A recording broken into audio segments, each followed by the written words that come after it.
দেশের প্রশাসনের অন্ধকারে লুকিয়ে থাকা দুর্নীতির গল্পগুলো প্রতিনিয়ত সামনে আসা শুরু করেছে। শুক্রবার মোহাম্মদপুরের বাবর রোডের একটি বাড়িতে ঘটে এমনই একটি ঘটনা, যেখানে এক সাবেক সিনিয়র সচিবের বাসা থেকে নগদ টাকা এবং বিপুল পরিমাণ বিদেশি মুদ্রা উদ্ধার করা হয়। স্থানীয় সূত্রে জানা যায়, সপ্তাহব্যাপী তালাবদ্ধ থাকা দুটি বাসা, যেখানে প্রতিদিনই কিছু লোক গাড়িতে টাকা ভর্তি বস্তা নিয়ে আসা যাওয়া করছিল। বিষয়টি পুরোপুরি দৃশ্যমান না হলেও স্থানীয়রা কিছুটা সন্দেহজনক আচরণ লক্ষ্য করেন। দুদকের পরিচয় দানকারী কিছু ব্যক্তির কথায় তাদের সন্দেহ আরও বাড়ে। স্থানীয় জনতা সিদ্ধান্ত নেন এই বিষয়টি খতিয়ে দেখার। এরপর গত শুক্রবার সন্ধ্যায় তারা বাড়ি দুটি ঘেরাও করে খবর দেন আইন শৃঙ্খলা বাহিনীকে।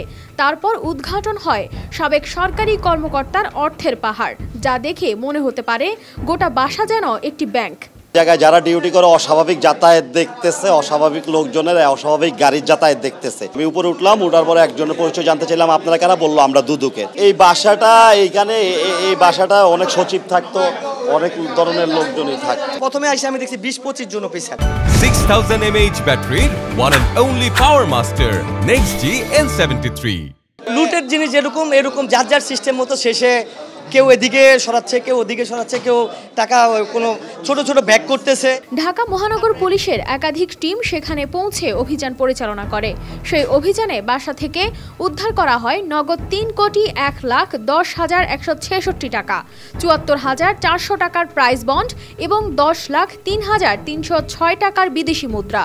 এসব মুদ্রার মধ্যে ছিল মার্কিন dollar, Saudi Real, Singaporean dollar, Malaysian ringgit, Australian dollar, Korean yuan এবং চীনা ইউয়ান। টাকা তো না নিলেও তো আমার যেটা ধারণা অনুমানিক মিনিমাম 100 কোটি টাকার মতো নিয়ে গেছে, যেটা আমার ধারণা। এই অভিযানের সময় কাউকে গ্রেপ্তার করা সম্ভব হয়নি, তবে প্রশ্ন উঠেছে, এত পরিমাণ টাকা এবং মুদ্রা কিভাবে একজন সাবেক সরকারি কর্মকর্তার বাসায় জমা হতে পারে? ডক্টর শাহ কামাল, যিনি ছিলেন দুর্যোগ ব্যবস্থাপনা ও ত্রাণ মন্ত্রণালয়ের সাবেক সিনিয়র সচিব, তার বিরুদ্ধে এই ধরনের অভিযোগ নতুন নয়। কর্মজীবনে বদলি, কেনাকাটা এবং উন্নয়ন কাজের মাধ্যমে অর্থ আত্মসাতের অভিযোগ বহুবার উঠেছিল, তবে তিনি কখনোই এসব অভিযোগের যথাযথ জবাব দেননি। 2020 সালের 18 জুন তাকে অবসরে পাঠানো হয়, কিন্তু তার প্রভাব তখনও কমেনি। সম্প্রতি তিনি বাংলাদেশ স্কাউটসের 52তম বার্ষিক কাউন্সিল সভায় প্রধান জাতীয় কমিশনার হিসেবে নির্বাচিত হয়েছিলেন। এটাই তো সচিবের বাসা, শাহ কামাল। দেখছি ওই 3-4 দিন আগে দেখছি। এমন একজন প্রভাবশালী ব্যক্তির বাসায় এত বিশাল পরিমাণ নগদ টাকা ও বিদেশি মুদ্রা পাওয়া প্রমাণ করে যে দেশের সর্বোচ্চ প্রশাসনিক পর্যায়ে দুর্নীতি কিভাবে বদ্ধমূল হয়ে গেছে।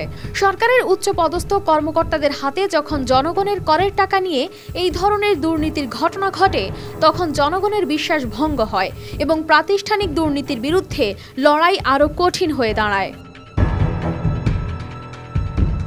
তবে দুর্নীতি কেবল ব্যক্তিগত লাভের জন্য নয়, এটি সমাজের মূল কাঠামোকে ধ্বংস করে দেয়। একসময় যারা দেশকে পরিচালনার দায়িত্বে ছিলেন, তাদের যদি এই ধরনের অপরাধের সাথে জড়িত থাকতে দেখা যায়, তবে এটি রাষ্ট্রের জন্য একটি বড় বিপদ সংকেত। জনগণ অপেক্ষায় এখন সঠিক তদন্ত ও জড়িতদের বিরুদ্ধে যথাযথ শাস্তি নিশ্চিত করা।